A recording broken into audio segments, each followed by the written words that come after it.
PharmaPhobic is powered by Achieve the Lifestyle, a company dedicated to helping you empower your health, redefine your lifestyle, and all for the health of it.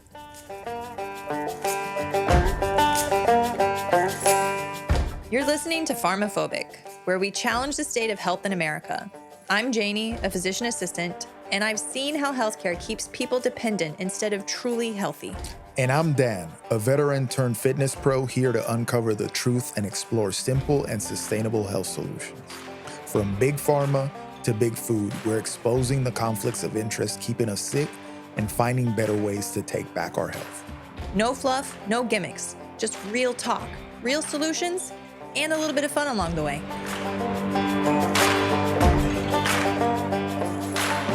Hello there. Welcome to another episode of PharmaPhobic. This is brought to you by Achieve the Lifestyle, where we help you become the strongest, healthiest, and most capable version of yourself. As always, I am here with my partner in crime, the love of my life, my beautiful wife, Janie Brown. How are you doing today? I'm doing well. How are you? I feel like a news anchor whenever we start this show. Which is why I like you to start it every time. And I have do so well. I have this notebook in front of me, and I'm all. Maybe you should wear a tie next time. I could wear a tie over my t-shirt. That would look pretty. Maybe a bow tie. Oh. With the t-shirt, that would be a look. And a tinfoil hat, because we need one of those for this podcast. We need to do an episode like that. Yes. Yes. You know what I mean? Yeah. Well, we got some environmentals first. Today we're going to talk about some stuff that's in the radar. New food pyramid. I think that's pretty exciting news. So we're going to talk about that. We're going to talk a lot a bit about osteoporosis and osteopenia. And osteopenia and the density of the bones. Yep. The bones and their density. It's a little rising problem. It's been a problem, but I feel like it's like coming up more and more, and we interact with people that are dealing with this. So that's something that we're going to talk about today. And then we're going to talk a little bit about the appeal to authority that you'll find there and what you need to do to kind of combat that. Or advocate for yourself. Advocate for yourself. Doesn't have to be so violent. Well, combat, that's not, just swim upstream on it and actually be responsible for yourself. We'll talk about power and responsibility there. Yeah. But first, start with some environmentals. You wanted to say something about it? Yes. Yesterday, I went grocery shopping. And I went to the boys, and if anybody here in South Florida in the Boca Raton, Delray area has been to the boys farmers market, they understand, especially when we're in season, it is a challenge. The boys is I love shopping there because they're nice. It's like a homey feel, great. The best produce in town. They super attentive. They know your name. It's like a little neighborhood shop. 1, 2, Janie, for the longest, refused to go with me, so I would have to go by myself. So I learned how to navigate the chaos that is the boys. And I've now learned how to navigate it. We go in like ninjas, and then we're out. So the boys actually was great. I didn't have, too much of an issue. I purposely went post-workout. Mm-hmm. So I was like, woosah before going in. And then, surprisingly, I had issues when I went to Sprouts. Because I think a lot of the world's problems, or at least the problems in America, would be solved if more people put away their shopping carts. You know what DeFranco talks about that a lot. That's a character trait, right? Exactly. So more problems would be solved. No doubt. You're exhibiting a character flaw when you leave your shopping cart in the middle of a parking space or out on the street, or you hunk it up halfway onto the sidewalk, like. That you're exhibiting a character flaw, right? So I went to go pull into a parking spot, and there was a shopping cart in it. And then the one next to it had a shopping cart into it. And then the one next to that was the shopping cart caddy thing. I was just about to say that if you leave your shopping cart out right next to the shopping cart thingy, you're a special kind of disgusting. Right, exactly. And your mom so I parked across from it, then I got out and I put both the carts in the thing because obviously there was nobody there for me to tell, and obviously I'm not going to be that, person, lead by example, right? So put them in. Okay. So then I go inside and I have my own little cart, boop, boop, boop. and I'm going around, and this guy tries to cut me off. Wait, does the cart go boop, boop, boop, as you push? Yeah. Oh, I'm sorry.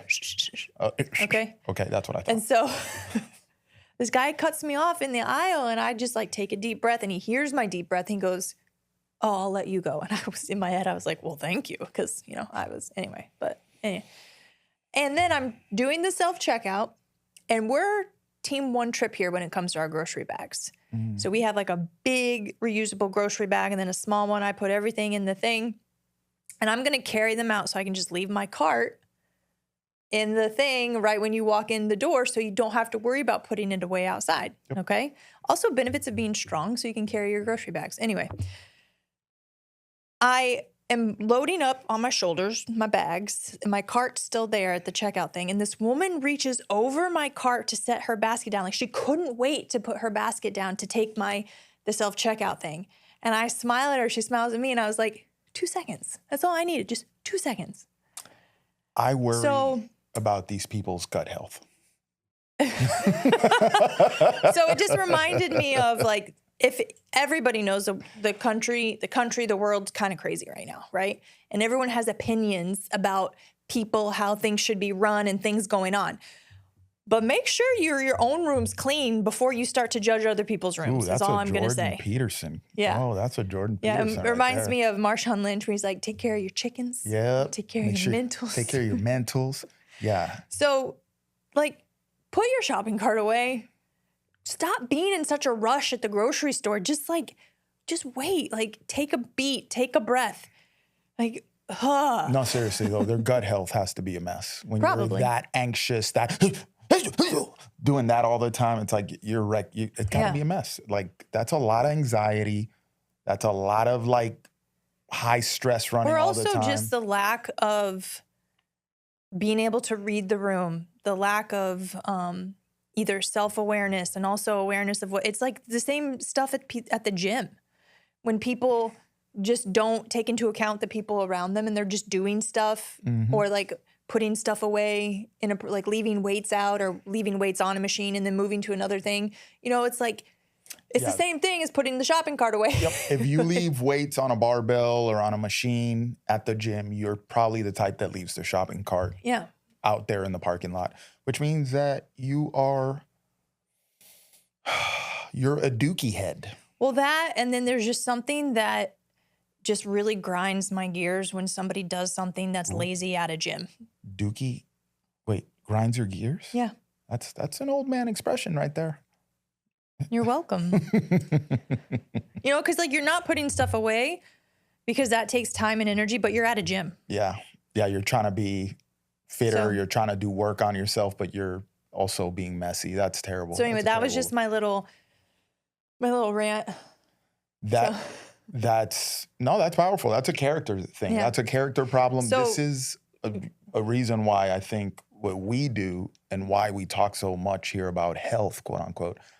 I think that a generally healthier population reduces. It won't get away, we won't 100% do away with terrible people. No. But we reduce drama out in the in the atmosphere, out in our society, if people are generally healthier, right? Right. And also, if y'all are out there trying to put weight vests on for your walks but can't carry grocery bags to your car. Yeah, we got to talk. Right. We got an existential problem at that point. We got to talk. We really got to talk. Right. And you're going on walks and talking about step counts, but you want to park right next to the door.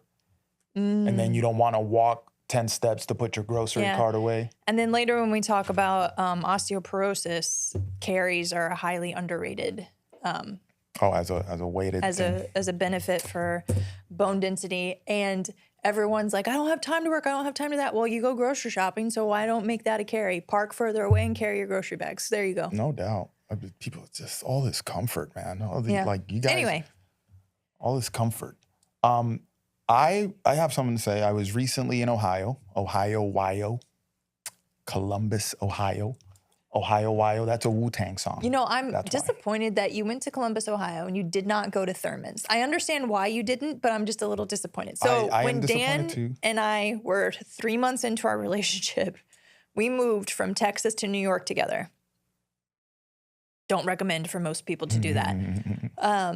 But we left from my parents' house in Kansas, and our first stretch was from Kansas to Columbus, Ohio. It was about 12 hours, I think, 10 to 12 hours. Yeah, it was 12 hours. Just about. Yeah. Probably. And we got to the hotel, and Dan searched Best Burger, and there's a place in Columbus, Ohio. So if anyone's ever in Columbus and you look up Thurman's Burgers, go there. They were amazing. Maybe we were a little like, we had just driven 12 hours and we're out of it, and anything would have tasted amazing, but I think it was anybody very that knows about it. Like I was getting on the plane and I mentioned it, and this lady in front of us is like, "Oh, you got to go there." Yeah. So when we were getting on the plane there, so it's legit. Yeah, Thurman's and it's one of the Burgers in places Columbus, where Ohio. It's legit. When you eat the burger, it kind of falls apart, and it's not like, oh, it's annoying, it falls apart. It's like, no, they hand packed it. So this isn't like a conventional burger that was made by a machine. So it's a delicious burger. It's a dive bar with awesome burgers. Pretty good place. But I went to Columbus, Ohio for a coaches convention, baseball coaches convention. And, the gym that I work for is all like, we're very baseball centric. We're partnered with a baseball academy. So we went out there in force, had a big display, all this stuff. First of all, two things that I came back away with. One, we're going to do a future episode on this, and sports and where youth sports and where it has gone. I think we've gone off the rails, guys. We need to reel it back in with the sports, because we're at the point where it's no longer going to be healthy for the kids that are playing. Okay, mentally and physically. Mentally and phically. And then we're at the point where it's also taking a toll on the parents, financially, emotionally, yes, and physically as well. So I'm going to separate that for another day. We'll talk about that, but it's a rising topic and it needs to be talked about. But aside from that, I couldn't eat, obviously. Normally when Janie and I travel, we stay at Airbnbs, we grocery shop when we get there, and we cook at least one or two of our meals, and then we just minimize the amount of stuff that we eat out, right? Obviously, I didn't have the choice this time. I was staying at a regular hotel, really nice one. It was a great trip. Let's time out, though. Take a step back. Let's also set the foundation, and so people understand that you are a travel princess. Whereas even if we couldn't have an Airbnb where we could make our own food, I would like, all right, is there like a Whole Foods nearby? Is there like something where I can grab and go stuff that's healthier than going to a fast food place or whatever, right? Dan doesn't do that. Whatever. He had to print out his own boarding pass, you all. I almost had a meltdown. I don't do that, okay? I have a Janie, and she helps me with all that. So anyway, go ahead. So you had to, unfortunately, eat all your meals out. I had to eat all my meals out. And there's something to be said when you eat a certain way that your body starts operating differently, right?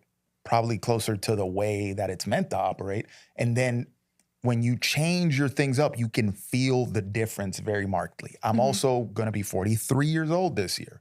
So yeah, old timer. Put the glasses on now. Old timer. So when I was 25, maybe I could have gotten away with eating a bunch, which I did back then, eating a bunch of crap and then doing whatever, just sweating it out a little bit. I feel fine.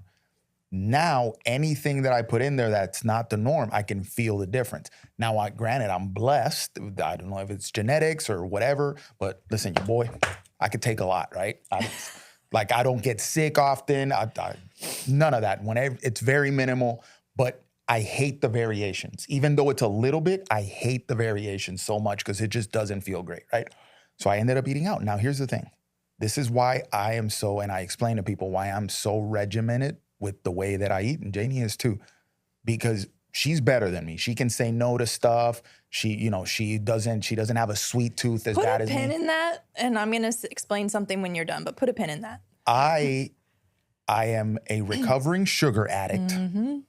Terrible, sweet tooth that I've always had.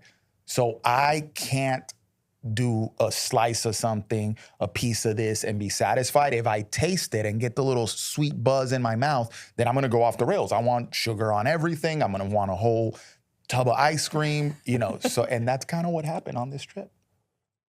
So I ended up eating pizza here, and I was like, you know what? I can't, so I'm just gonna eat whatever. Oh, let me eat pizza here. Exactly. Let me eat a burger there. Let me eat this cheesecake here, because Cheesecake Factory was down the street from the hotel. Your and boy I went to Cheesecake Factory twice. Yeah, I haven't eaten at Cheesecake Factory in years. And I was like, cheesecake sounds nice. Boom, get a cheesecake one night. Boom, get a cheesecake again. And then next thing I know, it was like, I'm sitting there in the middle of the night in my bed. I'm like, ugh. And I get a text. What did I do? I get a text. He's in Columbus, Ohio. I'm in Florida. You didn't stop me. She didn't stop me, y'all. That's her wifely duties, and she didn't help out. She didn't predict that I would go off the rails like a junkie. So the thing is that when we repeatedly talk about nutrition and we talk about it's not 0 to 100, we kind of live in this gray area where there's no perfection, and things don't have to be all or nothing. Dan does not ascribe to that or subscribe to that when he travels. If he can't make his own meals, he just throws it all to the wind. If I'm going to do it, I might as well do it all. Where I'm like, hey, just if you go to restaurants, avoid fried foods because you don't know how many times they're recycling the oils that they fry it in. And he's like, but I got to get fries if I get a burger, right? And so it's like that. And, I say, hey, if you go out to restaurants, try to get fish because more omega-3 help offset the seed oils and things like that.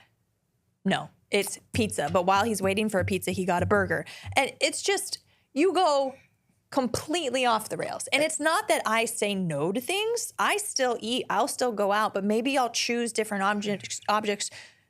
items just to minimize my exposure where I can, but still be able to enjoy my time, because it is fun to go out and experience food that you don't have to cook, you don't have to clean up after and all that stuff. But own the choice, don't complain. Well, and this is why. And it doesn't have to be, if you know you can't eat your own food, you completely abandon all the principles, which you do. Man, but it's hard with travel, and then I'm with a group of people, and then there's a consensus on where we're gonna eat, and a lot of the places are not great because they're not on the same wavelength, right? So I have to give in. So one thing is when we went out one time with friends, they wanted to go to an Italian restaurant, and I love Italian food. It is delicious. I love pasta. My biggest thing about it is it's not. The carb to protein ratio isn't in the favor of protein. Even because I love, what's that, Janine, you might have to help me, but that spicy rigatoni a lot of places have, it's like they make their own stuff, right? It's like a meat sauce with rigatoni, I think. But it's meat within the sauce, which isn't a large quantity, right? And so I don't know if you remember when we were in Phoenix with Rob and Gardy and their wives, that we went to Italian food and I got a plate, but then I got a side of a breast of chicken to just add to it. Because, just things like that, because it increased my protein intake, it minimized me reaching for other stuff, but I still was satisfied, nourished, and I still got to experience everything. Yeah, there's that, like making the choices. And then what I'm speaking to here to make a point is awareness. Like you gotta be, what kind of person are you, right? So, and then you need to adopt strategies that fit where you fall in, right? You're better at adhering to certain things if the circumstances are less favorable than I am. You don't have a sweet tooth the way I do. You can say no. You can have a little piece and stop. That's why I make it up with my regimen on the other days is so adherent. If I go to the grocery store, I don't walk down the aisle with the ice cream and the stuff. Other people can even cut through it and be fine. If I cut through it, I'm gonna start looking, and then I'm gonna get a little taste in my mouth that I want some sugar. So it's like alcoholics don't go to bars. I don't go through the ice cream alley in the grocery store. I stay away from it. So things like that. I don't look at dessert menus. If we eat out and I'm like, I'm not having sugar, I don't want to look at the dessert menu because I'm gonna pick something out. Yeah. Right. So I adopt my strategies accordingly. And by the way, he never not looks at the dessert menu. Oh no, if we're eating out, it's like it caution to the wind, it's gone, right? If we're eating out, but we rarely eat out. Right.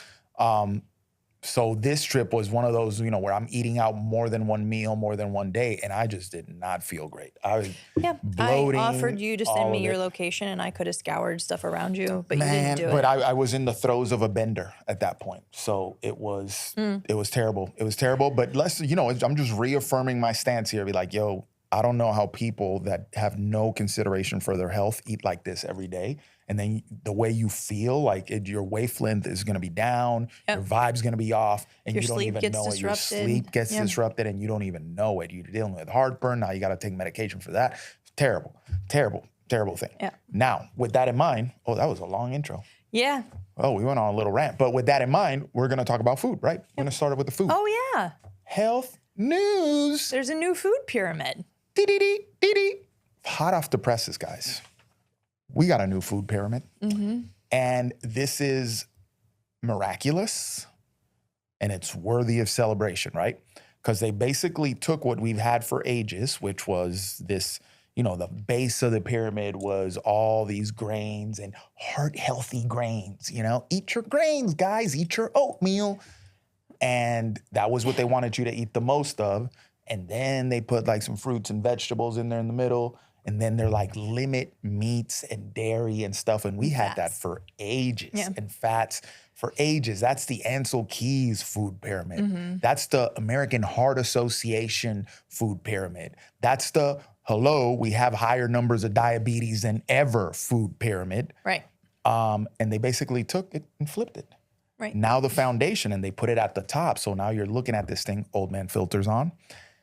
At the top, now you have protein. So it's a protein-forward eating model. Dairy, whole cheeses. Dairy, good fats. Yep, so healthy fats. Eggs, butter, tallow, ghee. Yes, and then they put in the middle, vegetables and fruits are still in there, right? Yeah. A big portion of vegetables and fruits. And they're harping, eat real food. Yeah. So they're talking about limiting ultra-processed foods or eliminating ultra-processed foods. And then they also changed the guidelines on alcohol consumption. Oh, I did not see that part. Oh, yeah. They changed the guidelines on alcohol consumption. So where are my notes right here? They are using the terms limit or consume less alcohol for better overall health. Yep. Okay. Now, previously, the guidance on alcohol in the food pyramid and the dietary guidelines was limited to 1 to 2 drinks a day. So you could drink every day as long as it was 1 to 2 drinks. Yeah, which they don't really emphasize what is a drink. A drink is a 12-ounce beer, 4 ounces of wine, 2 ounces of liquor. But if you're pouring your glass of wine at home, it's not 4 ounces. And what happens if you get a tall boy and not a 12-ounce can of beer? Oh, dear God. And you're going to stop? Leave those extra 4 ounces? Is 1 to 2 drinks a day good, or are we just a daily drinker now? Yep. Are we forming a habit? Are we relying on, are we forming a substance issue at a lower level that could eventually steer out of control into something else? Maybe, maybe not. Some people can have their 1 to 2 beers a day, whatever. Now, here's the point on alcohol. Regular alcohol consumption increases your risk of dementia and Alzheimer's. Regular alcohol consumption increases metabolic issues. Destroys your gut. Is like a gut sterilizer. Your gut. Okay, and then we're dealing with anxiety and symptoms of depression and things like that. If you're drinking alcohol every day and you're also using energy drinks, which we talked about in the previous episode, that's a terrible combo, especially if they start getting close to each other. Now we're talking about people having symptoms of like panic attacks, basically, because you're pulling yourself up and then bringing yourself down. If you're the type that likes to have energy drinks / alcohol, like Red Bull and vodkas, espresso martinis, what have you, with the energy drink and vodka combination, terrible idea. Yeah. Okay, because now you're pulling yourself in 2 directions. So yeah, it is. I can't think yet again of a single benefit to regular alcohol consumption. Not one. No. And if you start giving me the wine and the antioxidants, I will have a blueberry. I will karate chop you in the throat. Have a blueberry. Have some 85% dark chocolate. Yeah. You know what I'm saying? have alcohol is also a toxin. There's no way around it. It's a toxin. Yep. And we've talked about this before. Your body will prioritize metabolizing it and getting it out of your system before anything else. And so if you are eating it with food, that food's not going to be metabolized, more likely to be stored. It's just, the risk versus benefits of regular consumption, I fail to see how there's a benefit. Now, if you tell me, like I've heard this argument, how am I supposed to go out and meet people if I'm not drinking? Or it helps me feel better at the end of my day. It helps me sleep. It helps me wind down. Well, you need to take a step back. Why do you need to rely on those things to have social interaction, to go to sleep at night, to decompress? Why do you need to rely on that? Why not rely on something that's actually going to benefit you in other ways as well, when alcohol is just going to deteriorate your health, cost you money, and lead to things like Dan mentioned health-wise, but also, like we'll get to in a second, it's a risk factor for osteoporosis and osteopenia. It's one of those things, and I'm going to get here to the other side of the coin on this, because some people are not happy with the new food pyramid that is telling you to eat real food. And a lot of dietitians who eat the way the food pyramid is now designed don't like it. And it's like when we talked about Tylenol. Some people are just against this new food pyramid because of the administration that put it out. And to me, that's very disappointing, because if you're a scientist and you're telling people to follow the science, to follow facts, be objective. And as Dan said in the past, he doesn't care who comes up with the new protocol or recommendations, as long as it's sound and factual, it's good. Yeah. Okay. If the Biden, because the Trump administration, RFK came out with this. If the Biden administration came out with this, we would be celebrating it. We would be celebrating it. And here's the thing. Eat real food, right? This is the new government guideline. I mean, man, in future episodes, we get into this. There is a case to be made on the fact, if you look at history, that the government, multiple administrations, both sides of the aisles, have been complicit in the sickening of our population, right? They've done favors for big pharma. They've done favors for chemical companies. They've done favors for, industrial farming and big food type people, taking their money, deregulated stuff or regulated stuff in favor of these big companies that are putting out nonsense, poison to the people. So the government has been complicit in our current state of health, okay? In a bad way. Now they come out and say, you know what? Eat real food, guys. Eat real food. Yeah. Eat stuff that grows out in nature, these veggies and these fruits. You know what? Alcohol, you need to limit that significantly if you want to be healthy. Eat this meat, eat this milk, eat all this good stuff. And people want to be mad at them for it. Yeah. And you have to go back to when that, and I don't have all the facts ready, so excuse me on this, but you have to go back when the original food pyramid, the one that had all the grains at the foundation, the bulk supply, when that was originally issued, and it was around the time of Ansel Keys. That was also post World War II, right? Way past World War II. 20 Like years. we're talking about the 60s, yeah. Right. But we have to think about what happened during World War II, maybe even World War I. What did consumption of have to decrease so that it could be prioritized to give to the soldiers? Meat. Protein, meat. Mm-hmm. So the general population was told to decrease their meat and protein consumption because that had to be prioritized for the soldiers. Why?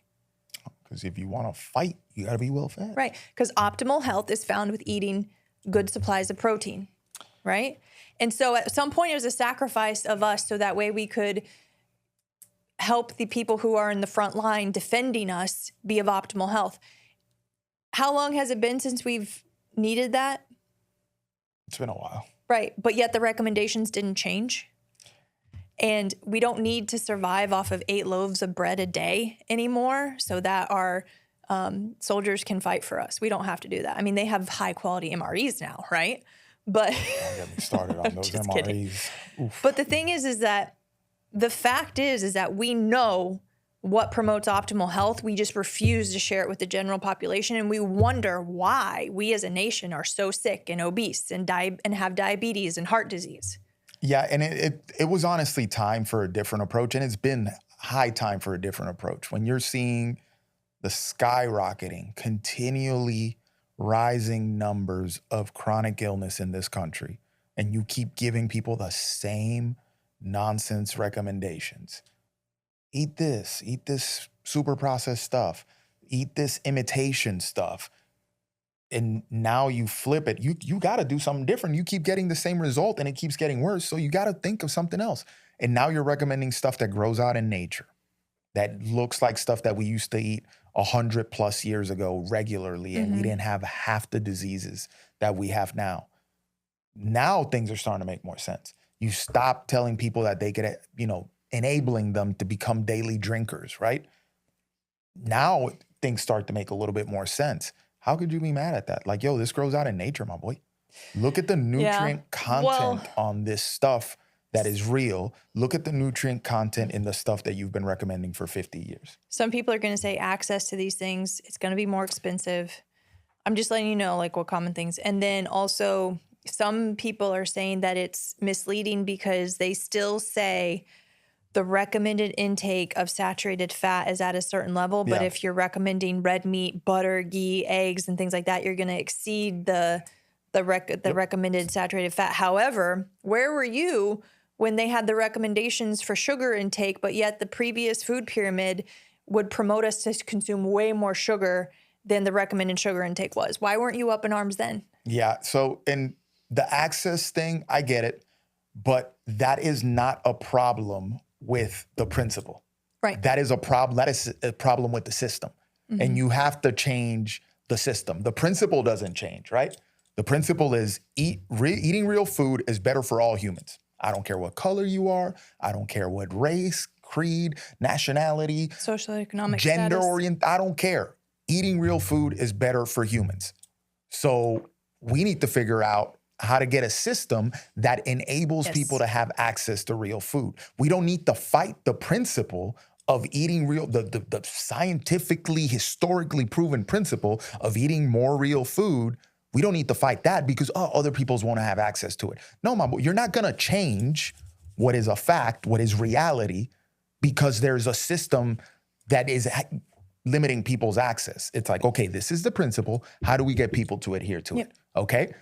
That's people, they misconstrue there and then they start attacking the principle. Right. And that's a problem. And I think that's actually purposely injected into the situation with these social justice warriors fighting for the wrong thing all the time. But anyway, the people that are detracting these dietary guideline for Americans people, there's like this board that basically every 5 years they convene and they review dietary guidelines and they make recommendations, and it affects the food pyramid, it affects the White House and the health services recommendations and all this stuff.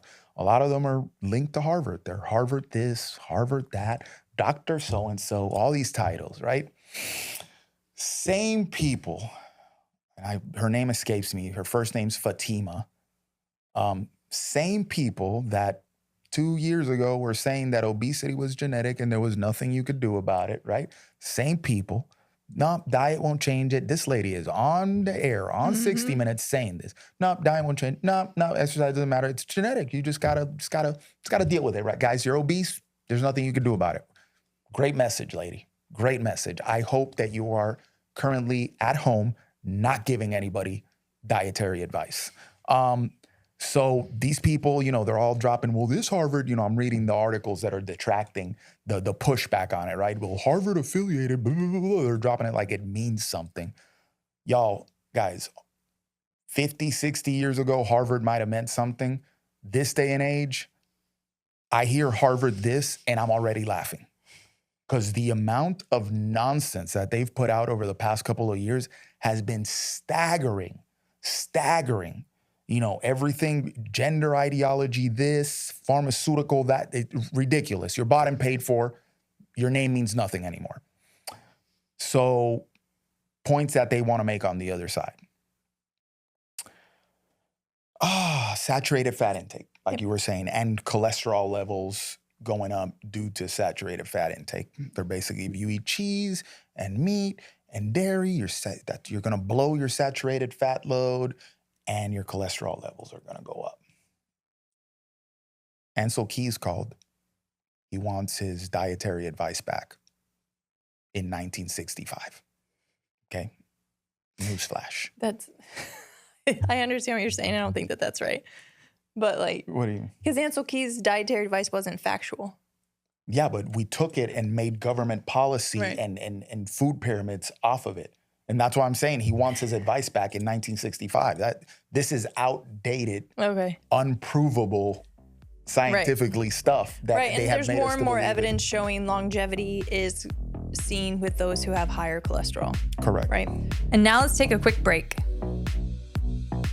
Have you heard about collagen and how amazing it is for your skin, hair, nails, digestion, and joints, but have no clue which one to choose? I've been there.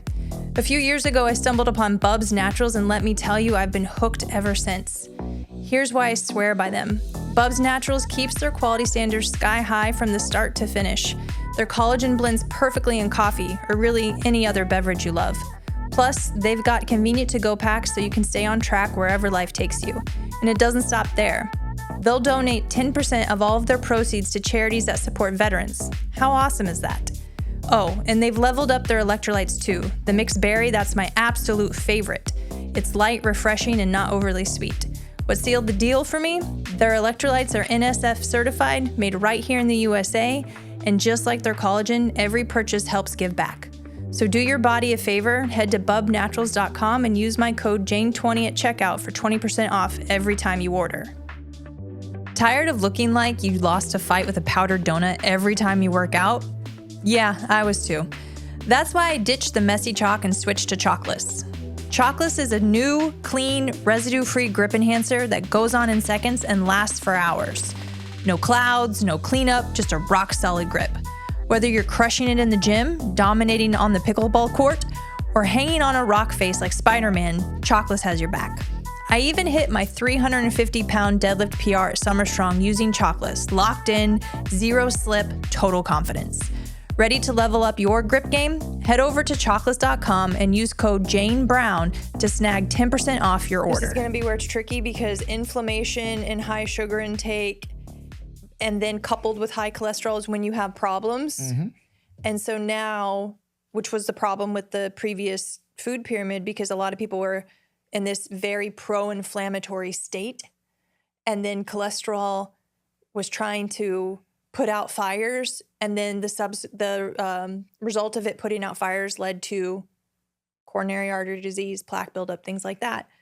But if we don't have inflammation, our sugar intake is down, and then the cholesterol doesn't have stuff to stick to, for a very simplified term, then higher cholesterol levels aren't an issue. Then there's also genetic markers you can look at as well. So this is where it gets tricky and where I think I want to see heart disease decrease in this country, but we're going to be at an impasse where sugar intake is right here and slowly coming down and cholesterol intake's coming up. So there's going to be some time, I think, before it actually comes down. So these people are pointing back to these studies that say red meat is bad for you. And as we've discussed here before in previous episodes, a lot of these studies that are talking about red meat, when you look at what they classified as red meat, lasagna, processed meat So like sausages. hot dogs and sausages, which if your grandma made the sausage and she packed it in, that's a completely different sausage than most of the Jimmy Dean stuff you'll find at the grocery store. Right. Okay, so they're eating highly, highly processed meats and they're calling it red meat. You have one study where they were drinking Boost, like protein drinks, and they were classifying that as red meat. Just terrible. These people are not objectively eating red meat. Oh, we're feeding him a ribeye. Oh, we're feeding him skirt steak. We're feeding him ground beef every day. 100% red meat. We're controlling for all the other BS, because if I'm eating a ribeye and then I'm pounding a tub of ice cream after I eat my ribeye, did you do right by yourself? Right. You see what I'm saying? So a lot of these studies, this is the problem. This is why we say grain of salt. They can't account for every single factor. To make a blanket determination based off stuff that isn't 100% controlled is terrible. So the studies point in a direction, or we can look, and use it as a consideration. But these people are making these statements. Oh, this study, bro wasn't even eating red meat in the study. He was eating BS that you classified as red meat. Come on, man. Right. So you have that problem there. But they're pointing back to these studies as eating red meat every day could be bad for you. They recommend varying protein sources. Now, I look at that new food pyramid. If you pull it up, it's an inverse pyramid, right? And they have fish, they have chicken, they have beef in there. So it's not just red meat that they're recommending. They're recommending a varied protein sources. But these people say, oh, you should include plant protein sources. Really? You want me to put Impossible Burger in there? Are you serious? Are you serious right now? You know what I mean? The legumes and the stuff are in there. They're in the middle with the vegetables and the fruit. Yeah. So if that's what you're pointing to, it's in the food pyramid still. Yeah. But they're basically saying, no, that's not varied enough in your protein and you're going to miss nutrients. I'm gonna counteract that. Oof. I'm gonna counteract that. If you take red meat completely out of your diet, you're gonna miss nutrients. Yes. Look at the nutritional density of red meats. You wanna get into organ meats and things like that. Look at the nutritional density of that stuff. And then look at that of chicken, look at that of pork, look at that of Impossible Burgers. It doesn't hold a candle to it. Right. It doesn't hold a candle to it. So what are you talking about? If you just eat the red meat, you're gonna miss nutritional stuff. Bro, stop it. Stop it. If you don't eat red meat, you're missing nutrients. Yep. B vitamins are gonna be low. Chicken and pork do not compare to red meat in nutrient density. They just don't. They just don't. That's an objective fact. Fight it all you want, guys. Okay, so this is what they're pushing back with. They're worried about full-fat milk. Oh, and I meant to look at that study about zero-fat dairy and the Chobani and stuff like that. They're having issues with zero-fat dairy. There was some article that said the cancer trends upticked when zero to no-fat dairy started coming out. Now, is that related? I don't know. No. You could also I saw a graph one time, somebody put ice cream intake increased and so did murders, right? And so it could just be coincidental, but... Or correlational, not necessarily causational. Right. But does dairy come with zero fat in nature? Nope.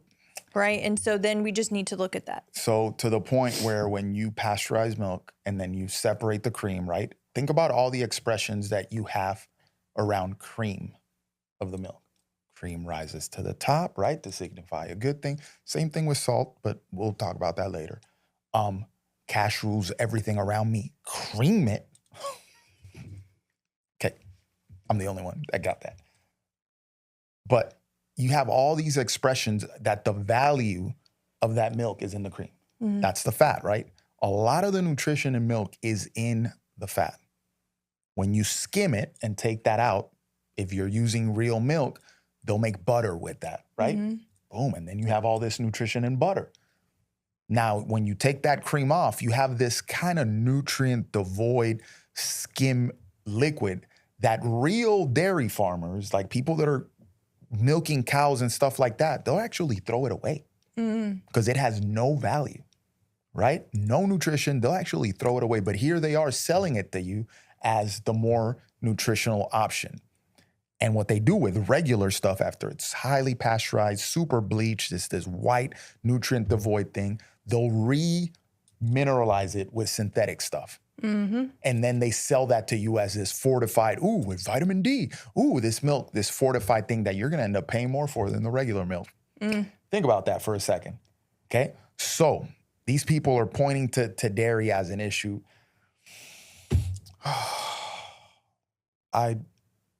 I don't even, it feels like you can't do anything right these days. Yeah. You know, instead of celebrating that we're pushing real food on people, that the government's finally caught up, we're gonna fight it. And nothing's gonna please everybody, right? No. I thought, or I would think, or I would hope to think, and I pray to the sweet Lord above, that we can coalesce around health for all. Yeah. That all of us can come together around the topic of health. We can fight about everything else later, but let's agree on health first. Because guess what? I fully believe in my heart of hearts that if more of us agree on health and we get this thing rolling, then we're not going to feel like fighting about all the other stuff. Yeah. You're going to be too busy eating your beef and your vegetables and your fruit, and you're going to be more at peace. And you want to get outside and go on a hike and get some sun in your eyes, and you'll be like, you know what? I feel pretty freaking happy. I ain't got time to argue with people today. That's my hope for us. Okay. Bottom line, we're eating real food, and now the government gets on board with that. We were gonna do it anyway, guys. Even if you didn't recommend it. Eat as many colors as you can with your fruits and veggies. Yes.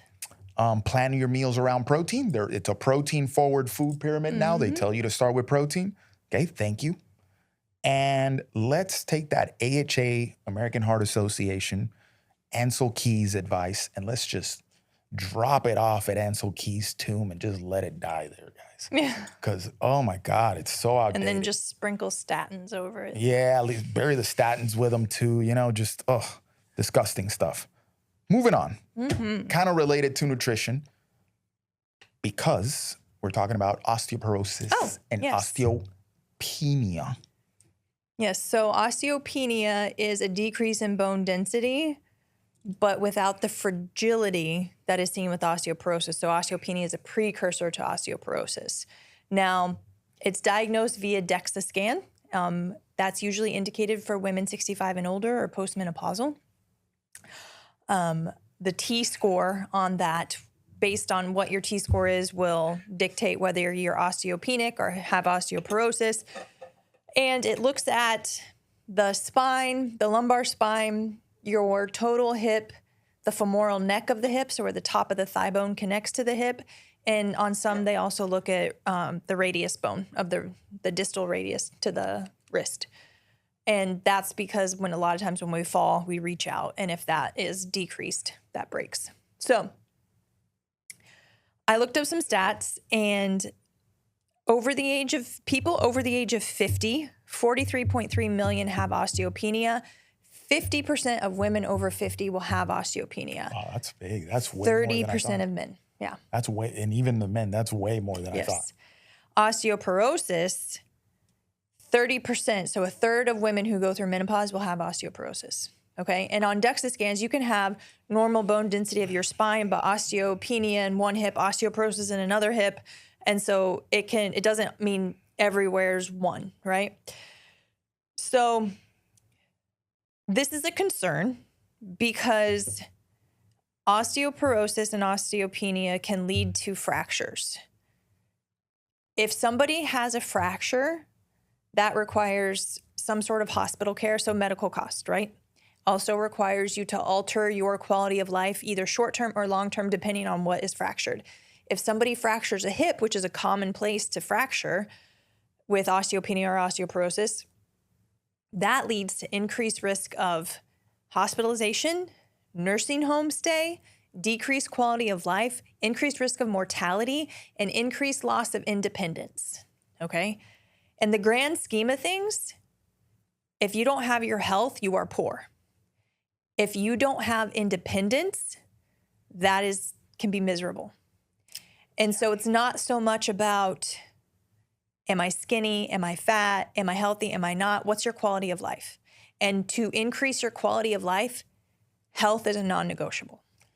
Man, I feel like people kick the can down the road a lot on health. Yes. And I don't think they understand how debilitating and how dangerous it is to not be mobile, to be super dependent when you're older. And what you're seeing is people that are not that old, that are like 70, and they're already dependent on a lot of assistance. And even compression fractures can happen. Compression fractures can happen in osteoporosis, and they can be non-traumatic. They can just happen, right? And the pain with that is challenging. And if anyone's been in pain because I remember after my surgery, the wrapping was too tight, and so I had like some superficial nerve damage short term, right? But for that 1 to 2 weeks where I had that pain, that was a miserable existence because then it disrupted my sleep and then my mood was off. So so many different levels of this. Now, for women, osteoporosis and osteopenia is more of an issue because estrogen is a main driving factor for our bone density. And then as we go through menopause, that rapidly drops off, okay? So a few things on that. Decrease in bone density starts after the age of 30. What else starts after the age of 30? Sarcopenia, decreased muscle mass. So there's a relation there I'm going to get to in a second. Also, the other risk factors for decreased bone density or accelerating the loss of bone density is regular alcohol use, smoking, lack of exercise, poor diet, eating ultra-processed foods devoid of nutrients, and having low body mass because muscle. So okay? I that's one point that I had on here because, conversations that I have with people that approach me for training and things like that. But I'm seeing a trend, right? Yeah.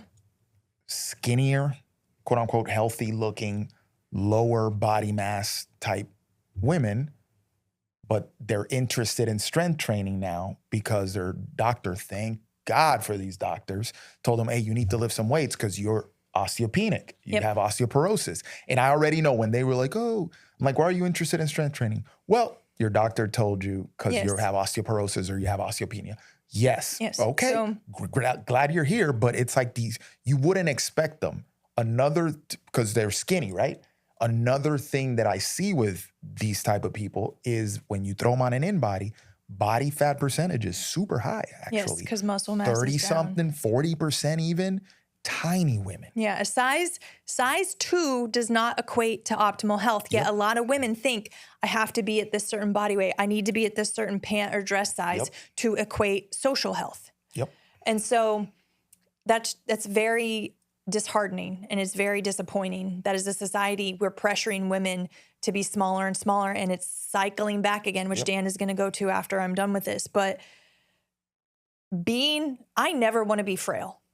Right? And society is pushing us to be small, us women, to be small, to be frail. To me, they want us to be dependent. They want us to be weak. And I'm just not about that.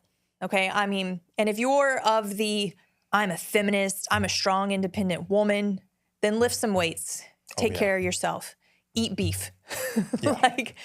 So to me, it's conflicting when you don't get along with the food pyramid, but you want to be strong, yet you don't want to reinforce optimal health for women through strength training, eating meat, avoiding this need to fit into a box weight and size-wise so that men that you don't even know can praise you how you look, or you can get social acceptance from other women. And not only that, but you become, to me, I see that as a liability. Yes. And just with the increasing aging population, the boomers that are getting older and older, the amount of falls and fractures and hospitalizations and nursing cares and dependence, that's it. By 2040, that's going to be a terrifying thing. Yeah. But even just thinking about it as like a regular family, you're in your 40s or you're in your 30s and you have kids to wrangle and all this stuff. If you are small and like super weak, you don't work on yourself, you don't eat right, you don't lift weights, this sort of thing, it's like you're a liability to the family, right? You can't wrangle the kids properly. If you take a tumble, you're going to get hurt. It's like you're not capable enough to handle the chaos of life. I see that as a liability. You can't carry your grocery bags out, so then you take your cart out and then you don't even put it away. And then now you need your husband for everything. And hopefully he's taking care of himself, because if he's not and he's out here dad-bodding it up, then we just have a family of incapable people. That's crazy. So some good things and some stuff we still need to work on education-wise for people. Some good things is that hormone replacement therapy is becoming more prominent for women, which is amazing. Okay, so estrogen therapy during peri and postmenopause is increasing because recently the black box warning came off of vaginal estrogen. So this is low dose. So this won't necessarily help with bone density. That's more higher level of systemic estrogen. However, it can indirectly help with osteoporosis and osteopenia fractures, because lack of vaginal estrogen can cause the architecture of the vaginal mucosa to change, leading to more infections like UTIs. UTIs in women, especially as we get older, don't present as the burning, the frequency. It presents more as an altered mental status, feeling a little off, becoming disoriented. Oh, I broke my hip. And also I have an infection that wasn't giving me blaring symptoms. So now maybe it's become a systemic infection. Now maybe I'm septic and I require hospitalization, IV antibiotics. I've destroyed my gut health. Here we go. All right. So the highlight on women's health and getting them hormone replacement therapy is going to reap huge benefits. Doctors recommending strength training more and more now is great. Now there's still people trying to find convenient ways to get the strength training in. What's that one? OsteoFit? OsteoFit, where you have to only go once a week. It's like a vibrating thing. Yeah. Which, whatever. It's getting women into doing something, but it's like I said earlier in an earlier episode about strength training for GLPs. They have like, oh, here's strength training for osteoporosis. Guess what? It's strength training. Just strength train. Well, and it sounds like a good supplement. Like if you're osteoporotic already, maybe you could throw that in, but it doesn't change that. You need to eat better. I have some women who that's what they only do. And it's 15 minutes once a week. Terrible. Where science shows that with strength training, 2 days a week minimum can show benefit. And I've seen this in patients I've worked with. I had this woman who was osteoporotic in her lumbar spine. We repeated her DEXA scan 2 years later. It went away because she was strength training. She was doing heavy farmer's walks, sled pushes, things like that. She stopped, repeat DEXA scan. She was now osteopenic. So it's something that it's a consistency thing. It's a commitment. It's strength train. And guess what? You don't have to take a pill, but also guess what? You're strength training. Your mood's better. You're stronger. You're more capable. You're more independent. Increased quality of life. Is Fosamax going to give you that? Prolia. Yeah. Them little side effects. And then so strength training is being promoted. Hormone replacement therapies coming to light, more benefits for women. The thing that needs to still improve is the mineral that can help with increased bone density because, and it's usually crappy. Here's your crappy calcium with like a whiff of vitamin D to help with absorption and then be on your way. But this food pyramid is going to help with that because it's going to put more nutrient-dense food in people, right? Also, eating enough for women being frail. Dan's going to go into a little bit, the surge of being super skinny. We need to give our body building blocks to reinforce muscle, bone, all of this stuff, okay? So eating enough. And then if you eat more whole natural foods, you're going to get an array of nutrients that are needed because yes, you need calcium and vitamin D because the vitamin D helps the calcium absorb. But guess what? K2 is also needed to help direct it to the bones. Studies are still kind of about that, but it is showing true. Magnesium helps your body use calcium and vitamin D. And I've talked about this before, especially women. We burn through magnesium even if we think something's stressful. So supplementing magnesium or something that I just recently keeps popping in my head that has magnesium, pumpkin seed, pepitas. Okay. Zinc regulates osteoblasts, which are bone builders. So I think osteoblasts build, osteoclasts corrode. And so we want to reinforce the bone builders. Phosphorus and potassium, minerals, especially magnesium, are dependent upon potassium. So get your coconut water.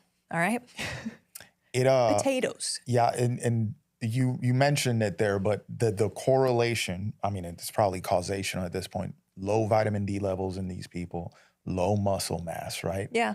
And if your vitamin D is low, you need to look at your gut health because you might not be absorbing fat well, even though you keep taking in vitamin D. And vitamin D is a fat-soluble vitamin. And yes, sun exposure. Take your sunglasses off in the morning. Get your butt outside, girls. Vitamin K helps decrease bone turnover, which is good. Boron and silicon are trace minerals. Are trace minerals that are also beneficial for bone density. And so one thing that with a lot of my clients, I recommend that they add a few drops, and I've been doing it too, is concentrate trace minerals because we're just missing a lot of stuff due to ultra-processed foods, due to decreased quality of soil, due to high stressful lives where our bodies are just burning through stuff. So that needs to be better shared with people. Like, yes, calcium and vitamin D, but that's the tip of the iceberg. There's so much other stuff that's needed. And also with the training, I wrote an article for Power Athlete, Everyday Athlete on Sports Illustrated online about we kind of hyper-focus on decreased muscle mass, sarcopenia. But with sarcopenia, we also lose muscle power. And so strength training helps preserve that. Also working on explosive movements, because falling's going to happen, right? We trip. If you live in the north during the winter, you slip on ice. That happens. But can we catch ourselves quickly? Can we fall appropriately? Do we know not to fall on outstretched hands or a foosh, right? A foosh fracture? Can we fall like this? So I know that there's some strength programs that teach people, especially older people, how to fall, which I think is great. But keeping your muscle mass and your muscle reactivity, your explosive power intact can also decrease falls. Working on unilateral movements helps with balance, right? Because when we walk, when we step, that's a unilateral movement. So being able to maintain strength and balance can also help you not fall. And that's also going to help prevent fractures. And so when I educate people with low bone density, it's like, yes, let's try to increase bone density, but let's also decrease your risk of falls so that we don't break a bone. Okay, or decrease the chances of it. And it make you more durable. If you do fall, it's like, boom, you just dust it off, you know? Yeah. And so I always tell Dan about like working on explosiveness, because when we lived up in the north, when you slip on ice and you're able to catch yourself, if you don't have that reactivity, a simple slip on ice can be on your butt, on your forearms, on your head, hopefully not. And so I think people don't appreciate the benefits of strength training until it's too late. And even if you're 55, 60, 70, 80, 90 years old, you can still benefit from strength training. Dan has clients in their 70s and 80s who have put on muscle. There is benefit, and you're never too old to do this. And then the last thing I'll say to lead to the last subject that we're going to talk about, I am concerned with this craze for GLPs, because it is promoting decreased caloric intake, or even just the promotion of a small caloric intake, especially in women, because remember, we need to be small and frail. We then are sacrificing muscle mass, among other things, and then that's going to increase our bone density. So with this craze of GLPs, with this skinny-tok that Dan's going to talk about, with this heroin chic craze coming back, do you all just want to get on a weight loss for Fosamax and bisphosphonates and Prolia right now? Because the rates of osteoporosis, I suspect, are going to increase and also start at younger and younger ages. Agreed. And so we need to be careful and stop hyper-focusing on a weight and start hyper-focusing on our health. And to be metabolically healthy, you end up looking great. So you mentioned something there, like the estrogen therapies, the testosterone therapies. Great. It helps people a lot, whatever. It puts you in a better position. But my mind goes to, why do we need the synthetic estrogens and testosterones? I'm talking about peri and postmenopausal women getting vaginal estrogen, because I can't diet my way to get more estrogen. I can't exercise my way to get more estrogen. I get it, but I think that this is a chronic issue that started way younger for both of us, for men and for women. Why do we have so much endocrine dysfunction? That's where my mind goes to. But we need all these therapies. But what I'm talking about is localized vaginal estrogen, which is separate from what you're talking about. I think this is it's all related. It's all related. Okay. Why? Because I get it that your hormones are going to change at menopause. I get that. But why is it so bad? And why does it start so early? Like, women are hitting menopausal symptoms earlier. So what's going on? That. Yeah. What's going on? What's going on? Why are men in their 20s have testosterone levels that men in their 60s had 50 years? What's going on? You see, that's where my mind goes to here. So we obviously have a bigger issue. Well, yes, I'm glad the therapies are out there and they're helping people, whatever. But I want to know why we need the therapies so bad, because our hormonal health for both men and women is atrocious. Right. Okay. Now, moving on from this, skinny-tok. Guys, the 90s are back. The 90s are back with a vengeance. So skinny-tok is TikTok, but skinny-tok. Yeah. Just so if people didn't hear that. So trendy, the takey-talkies are active, pushing nonsense. the 90s are back in full force. I grew up in the 90s, you know, and they were great in many senses because we didn't have social media. We didn't have internet, was very limited later on in the 90s. And we played outside and we had good music. It was more the magazines. And we had great movies, but we also had magazines like Cosmo and Vogue and Vanity Fair. Commercials. Commercials just pushing this heroin chic look, pushing this skinny girl look. So now we don't do anything new. We recycle everything. So the 90s are back. People are wearing flannels again. People are wearing baggy jeans again. I never stopped wearing flannel. Well, I never stopped either, but it's back now. It's the thing, right? Oh, the grunge thing. The grunge thing, right? Gotcha. People are wearing baggy jeans again, which we settled on the straight leg guys, and we look great. Men, we look great in straight leg jeans. We're gonna go to baggy jeans again? Guys, come on, man. Stop it, bro. But anyway, baggy jeans are back. Light jeans are back. You know, I told you I was in Ohio. I thought there was like a memo went out that all women had to wear the same thing. The mom rise jeans, light wash, wider leg with the Adidas sneakers. I'm like, yo, 100 women in the same place wearing the same thing. It's crazy. But anyway, that's back. You know, what else is back from the 90s? Like all this stuff just recycled. And also with that, the skinny girl thing is back again. I thought we moved past it. You know, bodybuilding was getting really popular again, which another thing back from the 90s. And yes, some women got carried away and then went on Anavar and they talk like men and they got really carried away with it. Some of these influencers, when you hear them, I'm like, sis, put the Anavar down. Anavar is a PED, a steroid that is really popular amongst female bodybuilders. But bodybuilding was back.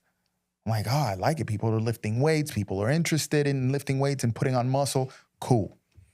But the skinny thing is making a reappearance and these girls are going viral. And it's very concerning, right? Because they are using terms like slim, thin, supermodel like look. Lean. Lean. The word lean is being thrown around in these skinny talks. Lean to me is a jacked person who lower body fat percentage and you can see all their muscles. Lean to me is not an uber skinny person that has no muscle tone, you know? But no, they're hijacking the word lean. Yeah, like historically, really skinny people are like, are you unwell? Do you have TB? Yeah, exactly. Have you eaten, ma'am? You know? But now these girls are online talking about like, if you want this supermodel look with this lean, slim, thin body, you have to do this. And they're telling these chicks not to lift weights. Don't lift weights. Don't eat too much. Don't eat too much. Or talking about caloric deficits, great. But they're really talking about caloric deficit. Really talking about caloric deficits. Yeah, and limiting the amount of protein you take. The one video I was watching this morning, this girl is talking about this weird stuff that she eats to stay slim, thin, and lean. And it's like cottage cheese with mustard. I eat baby food packets. Cottage cheese with mustard? Yeah. She was out there. I eat baby food packets because they're like 40 to 60 calories. I mean, I was just flabbergasted. And the videos are boom, tons of shares, tons of likes, tons of comments. Like the stuff is... I don't even want to know how you poop. Oh, forget about it. The stuff is getting traction. You know, look like a supermodel. That's her thing. If you want to look like a supermodel, do Pilates, go on walks, don't lift weights. If you touch the weights, you got to make sure they're light and you do high reps. Like this outdated, outproven advice that isn't going anywhere. That is all. I was shocked. First, let's talk about what TikTok is in the United States versus what it is in China. It's a Chinese app. It's a Chinese-owned institution. I guess an American company bought it here, but stuff's still from China. China controls the algorithms. In China, TikTok is educational. Right. They reward people for posting educational content, meaning kids doing cool science projects, kids math tutoring videos, that sort of thing. Here, it's brain rot. Yep. TikTok is plain and simple. It's freaking brain rot. It's making us dumber. The information on TikTok is presented in the dumbest of ways, okay? Instagram and X are not that much better, but they're better. YouTube, better. You can find brain rot anywhere, but TikTok is loaded with brain rot. So there's an agenda here in my eyes by the use of TikTok. just to make people stupider than ever. And now here we have these girls with the skinny-tok nonsense. Fam, you just heard us talk about osteoporosis. Is that where we're going? Yeah. Is that where we're going? We want to have osteoporosis at 35 because you were following all the skinny-tok advice? So it's the same thing with,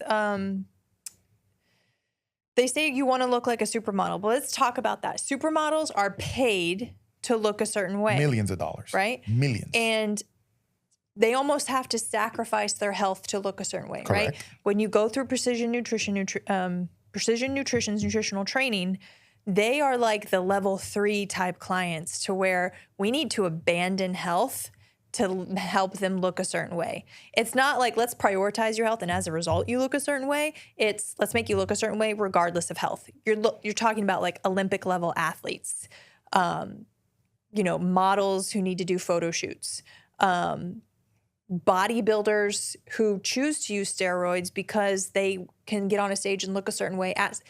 Why are bodybuilders and powerlifters like? There's recently an article about the increased risk of death.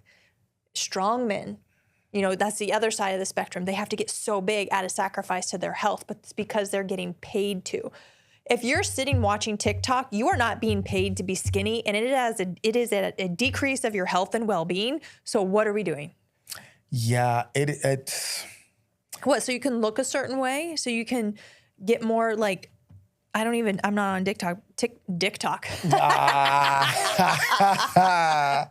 Might as well be. I'm not on TikTok, but to get more likes, to get more shares, get more comments, like what are you doing? It's crazy because we had this influx, this rise of better information for the past couple of years, and it was getting out, and people, eat real food and lift some weights, and people were getting behind this, and now we have these people coming out, pulling us in a completely different direction that we've been pulled in before. We've been here before. Yeah, I want to stop seeing what your body looks like. I want to see what your body can do. Boom. Now this is why we talk about strength, health, and capability. Okay, you got skinny because you followed the skinny-tok advice and you ate cottage cheese with mustard and you ate baby food packets and you got all skinny and lean, bastardizing my word, much like they did with organic and pasture-raised and all this other stuff. What can you do? Can you carry your groceries? Oh, now you're 30 years old and you can't carry a grocery bag? Oh, now you're 30 years old and you fell and you broke a freaking tibia or whatever? Oh, now you're 30 years old. She's like one of the most dense bones. And I know 70-year-olds that are stronger than you, that 70-year-olds that can outwork you. Yeah. Are you serious right now? This is what we want, but you're skinny. Congratulations. It reminds me, if anybody hasn't watched the movie Drop Dead Gorgeous, please go watch that. It's like a mockumentary, kind of like Best in Show, like that type of thing. It has Kristen Dunst in it, and it's hilarious, and it's about beauty pageants. And the queen from the previous years in a wheelchair because she's so been at a caloric deficit for so long. She's like, she can't walk and she's on oxygen, and she's like sharing her success. And she's like, I ran 5 miles a day, all on 500 calories. Oh, like that's what y'all are. That's hilarious. That's pretty fun. But this is where we're going. It's like, God, I mean, we brought the 90s back and we left all the good stuff from the 90s behind and just brought all the nonsense, like the baggy pants and the skinny stuff. Come on now. Yeah. Guys, let's do better. Strength, health, capability, aesthetics will follow. Yeah, I'm going to need you to contribute to society more so than your contribution is that your thighs don't touch. That doesn't count.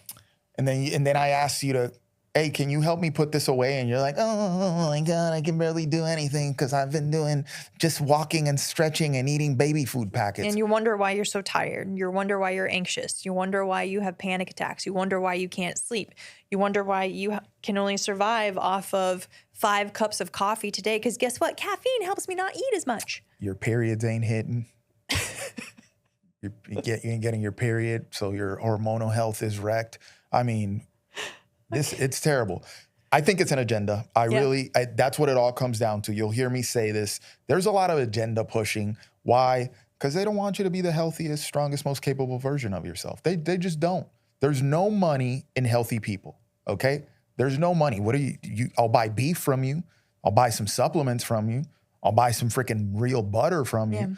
You know, but you can't make millions and millions of dollars off of people who are in charge of their own health. Yeah, this agenda against women. Be skinny, don't have kids, but be sexually free. So guess what?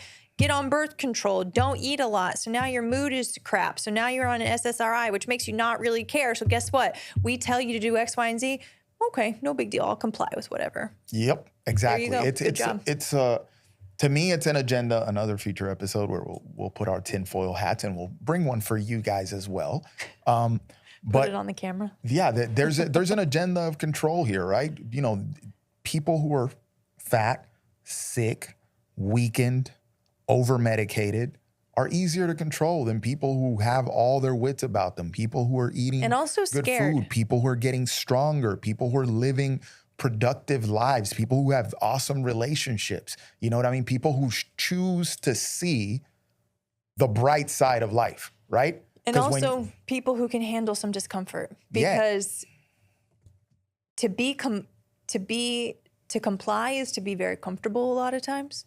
And if you can't handle discomfort, you're more likely to go along with the mainstream. I mean, we have And a if the perfect mainstream example isn't of going that. to what benefits your health, you need to be able to be strong enough and comfortable with the discomfort of standing against. Yep. And I know you're wondering if there's an agenda, who's behind it? Satan? Okay. You got to be old for that one. You got to know SNL from the 80s for that Yeah, one. But anyway, It's not wrong. it's not wrong at all. The thing is, listen, there's a better version of all of us out there, right? And that version is strong. That version is healthier. That version is more capable. You can do more stuff with your body. You get more enjoyment out of life when you can do more stuff with your body. Period. Point blank. The end. Yep. Okay. You get to enjoy resources. You get to enjoy nature more. You get to enjoy relationships better if you can do more with your body. Period. Point blank. The end. Choose that. Yeah. Okay. Choose that. Whatever that looks like for you, but choose that. Stronger, healthier, more capable. Spend less time on TikTok, okay? Every time I get on TikTok, I just post some of our podcast stuff, but I feel dirty every time I touch TikTok. I just let me post this real quick and get off this disgusting app as fast as possible.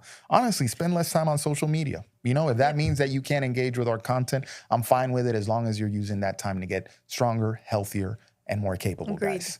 So, with that in mind, we'll call that an episode. I had something else I wanted to talk about. We'll leave it for the next one. Yep. What's up, Janie? What are we doing here as we close out? If you need help being stronger, healthier, more capable, you can find us on our website at achievethelifestyle.com. You can email us at info@achievethelifestyle.com, or if you really want to go down with us, You That got to is get not on the right. DM. You Yeah. got to get in the DM because on Instagram at Achieve the Lifestyle. Yes, we're on the TikTokies. Yes, we're on YouTube, but I think communication's easiest on Instagram. yep, if you hit us on the DM, Yep. remember that it go down in the DM. Okay, so we get back to you quicker probably on DM than in Yeah. anything else, Yeah. quite honestly. With that in mind, guys, that's an episode. Let me close my book here. Let me raise my old man filters. Till the next one, you know what I want you to do, Put your shopping carts away.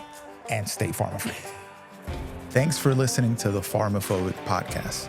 If you found this conversation interesting, which I know you did, make sure to follow us on Apple, Spotify, or wherever you get your podcasts. And also make sure to check us out on Instagram at Achieve the Lifestyle. And if you're interested in pursuing a stronger, healthier, more capable version of yourself, check out our website at achievethelifestyle.com. The PharmaPhobic podcast is for informational and entertainment purposes only. The views expressed are those of the hosts and guests and do not constitute medical, legal, or professional advice. Always consult a qualified healthcare provider before making any medical or wellness decisions. While we discuss pharmaceutical, holistic, and alternative health topics, our content is not a substitute for professional medical guidance.